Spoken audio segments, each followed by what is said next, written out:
హింస లేని రాజకీయం, ప్రతీకారం లేని రాజకీయం, ప్రశాంతతతో కూడిన రాజకీయం, సైద్ధాంతిక రాజకీయం, విభేదాలు అనేటటువంటిది వాదనల చుట్టూ సాగాలని కోరుకునే రాజకీయం ప్రజలు కోరుకుంటారు. అలా కాకుండా సోషల్ మీడియాలో రెచ్చిపోయేవాళ్ళు, రెచ్చగొట్టేవాళ్ళు, ఉద్రిక్తతలు కావాలని కోరుకునేవాళ్ళు, ఉన్మాదం కావాలని కోరుకునేవాళ్ళు, ఆధిపత్యం కోరుకునేవాళ్ళు, ఫ్యాక్షనిజాన్ని కోరుకునేవాళ్ళు, రౌడీజం మళ్ళీ రావాలని కోరుకునేవాళ్ళు, మా రౌడీ బాగుండాలని కోరుకునేవాడు, మా ఫ్యాక్షనిస్ట్ బాగుండాలని కోరుకునేవాడు, ఎదురోడు నాశనం అయిపోవాలని కోరుకునేవాడు. వీళ్ళ ఒత్తిడి మేరకు జరుగుతున్న రాజకీయం ఇప్పుడు సాగుతోంది. క్రమంగా వ్యవస్థలు అదుపు తప్పుతున్నాయి.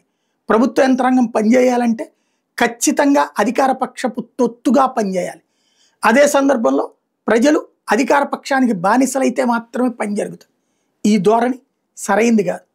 ఇది ప్రజాస్వామ్యానికి అతిపెద్దదైనటువంటి ప్రమాదం. రాబోయే రోజుల్లో ప్రభుత్వాలు మారినాయి అంటే మరింత ప్రమాదకరంగా మారుతుంది. వాళ్ళ రాజకీయాల మధ్య నలిగిపోయేది ఆంధ్ర ప్రజలవుతారు.